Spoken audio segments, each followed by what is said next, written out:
മരിച്ച കല്യാണിയുടെ മുത്തശ്ശിയാണ് ഇപ്പോൾ നമ്മളോടൊപ്പം ഇവിടെ ഉള്ളത്. ഈ മുത്തശ്ശിക്ക് ചില കാര്യങ്ങൾ സംസാരിക്കാനുണ്ട്. മുത്തശ്ശി, നമ്മൾ രാവിലെ മുതൽ ഇവരുടെ കരച്ചിൽ വളരെ ഉച്ചത്തിൽ കേൾക്കുന്നതാണ്. ചേച്ചി,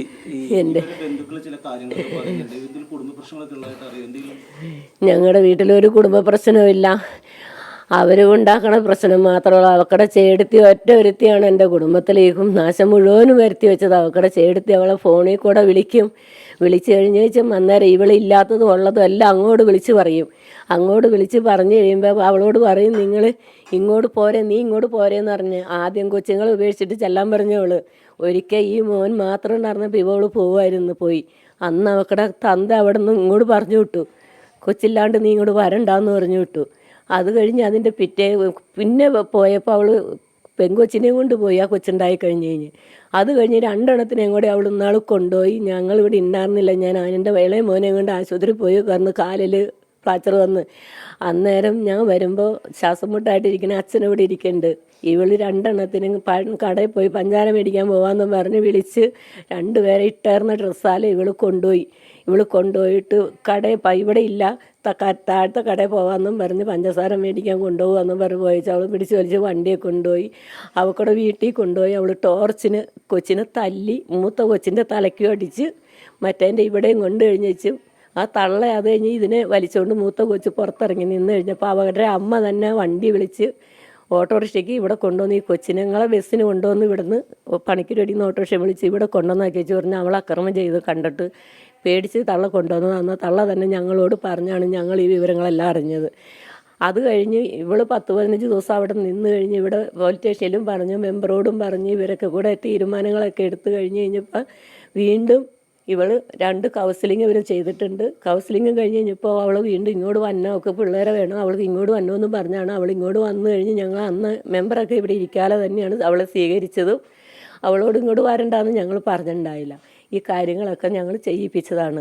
പിന്നെ അവരുടെ ആൾക്കാർ എന്താ പറയണതെന്ന് എനിക്കറിയില്ല. അവരുടെ ആരും അങ്ങോട്ട് കയറി വരാറ് പോലും ഇല്ല. ഈ കുടുംബങ്ങളിൽ ആ പെണ്ണിനെ കെട്ടിച്ചു വിട്ടാൽ ഒറ്റണം തിരിഞ്ഞു നോക്കില്ല. അവർ ഫോണിൽ വിളിക്കും, തള്ള കൊണ്ടുവന്ന് കുറച്ച് കാശ് കൊടുക്കും.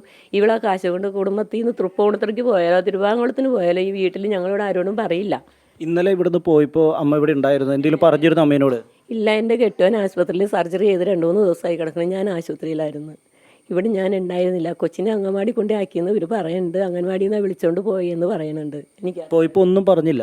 പോയപ്പോൾ ഒന്നും പറഞ്ഞിട്ടില്ല. ഇന്നലെ ഞാൻ വെളുപ്പിന് എഴുന്നേറ്റ് പോകുമ്പോൾ ഇവർ എഴുന്നേറ്റിട്ടില്ല.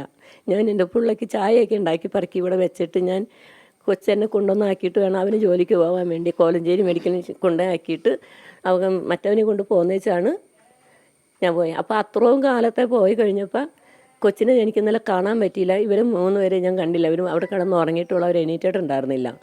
ഞാൻ അന്നേരം കണ്ടിട്ടില്ല. എന്നോടൊന്നും ഒരു വാക്ക് പോലും പറഞ്ഞില്ല. ഇനി വൈകുന്നേരം ഞാനിവിടെ രാത്രി വന്നു കഴിഞ്ഞപ്പോൾ അച്ഛനെ എങ്ങനെയുണ്ട്, കുറവുണ്ടോ എന്നൊക്കെ എന്നോട് ഇവിടെ വന്ന് ഈ പടിയിൽ നിന്ന് ചോദിച്ചത് അവൾ. അപ്പോൾ ഇങ്ങനെ എന്നെ കിടക്കുവാണ്, ICUവിലാണ് എന്ന് പറഞ്ഞാണ് ഞാനും വിട്ടത്. ഒരു സന്തോഷക്കുറവൊന്നും എന്നോട് സംസാരിച്ചില്ല അന്നേരം. ഈ എന്തെങ്കിലും പെരുമാറ്റത്തിൽ കുഴപ്പങ്ങളുള്ളതായിട്ട് തോന്നിയിട്ടുണ്ടോ എപ്പോഴെങ്കിലും? പെരുമാറ്റത്തിൽ അങ്ങനെ കുഴപ്പങ്ങളായിട്ടൊന്നും തോന്നണില്ല. പുള്ളിക്കാരത്തേക്ക് അവരുടെ ആൾക്കാർ എന്നുള്ള ഒരു ചിന്ത മാത്രമേ ഉള്ളൂ. ഞങ്ങൾ ഇവിടെ അന്യന്മാരെ പോലെയാണ്. അനിയന്മാരെല്ലാം ചെയ്തു കൊടുത്താൽ അനിയന്മാരോട് മിണ്ടലോ പറയലോ അങ്ങനെയൊന്നും ചെയ്യില്ല. എന്നെ അമ്മയെന്ന് പോലും വിളിക്കില്ല. ആരെങ്കിലും എന്തെങ്കിലും അമ്മ എന്തെന്ന് ചോദിക്കണമെങ്കിൽ ഇതേ വിളിക്കണ്ടെന്ന് പറയുള്ളൂ അവൾ. പക്ഷെ അവരുടെ ആരെങ്കിലും വന്നു കഴിഞ്ഞാൽ അവൾക്ക് സംസാരിക്കാനും അറിയാം, ഒരു ഗ്ലാസ് വെള്ളം തിളപ്പിച്ച് കൊടുക്കണമെങ്കിലും അറിയാം. അങ്ങനെയുള്ള കാര്യങ്ങളെല്ലാം പുള്ളിക്കാരത്തേക്ക് അറിയാം. അതൊക്കെ പക്ക ഡീസൻ്റായിട്ട് അവൾ ചെയ്യും. പക്ഷെ ഞങ്ങളോടൊന്നും അങ്ങനെ പെരുമാറില്ല. എന്തെങ്കിലും മരുന്ന് കഴിക്കുന്നതോ ഡോക്ടറെ കാണുകയൊക്കെ ചെയ്തിട്ടുണ്ടോ? ഡോക്ടറെ കാണണ്ടോ മരുന്ന് കഴിക്കണ്ടോ എന്ന് അവളുടെ വീട്ടുകാരോട് ഞങ്ങൾ 1000 വട്ടം ചോദിച്ചിട്ടുണ്ട്. അവരില്ല എന്ന് തന്നെ പറഞ്ഞേക്കണേ. ഞങ്ങൾക്ക് അതിനെക്കുറിച്ച് അറിയില്ല. തീർച്ചയായും ഈ അമ്മ പറയുന്നത് പോലെ തന്നെയുള്ള കാര്യങ്ങളാണ് ഈ ബന്ധുക്കളും ഒപ്പം തന്നെ അയൽപക്കത്തുള്ള ആളുകളും എല്ലാവരും ഒരേ സ്ഥലത്ത് പറയുന്ന ഈ കാര്യങ്ങൾ തന്നെയാണ്. ചില പെരുമാറ്റത്തിൽ ചില പ്രശ്നങ്ങളുണ്ടായിരുന്നു. ഈ സ്ത്രീ ഏത് തരത്തിൽ പ്രവർത്തിക്കും, ഈ അമ്മ കുട്ടികളുമായി എങ്ങോട്ടെങ്കിലും പോകുന്നുണ്ടോ, ഏത് തരത്തിൽ പ്രവർത്തിക്കും എന്നുള്ള കാര്യങ്ങളൊന്നും തന്നെ ഇവർക്ക് അറിയുന്നുണ്ടായിരുന്നില്ല, ഇവർ പറയുന്നുണ്ടായിരുന്നില്ല എന്നുള്ളതാണ് ഈ കുട്ടിയുടെ മുത്തശ്ശിയും നമ്മളോട് പറയുന്നത്. ക്യാമറ പേഴ്സൺ അനൂപിനൊപ്പം റാഫി കരീം, 24 കൊച്ചി.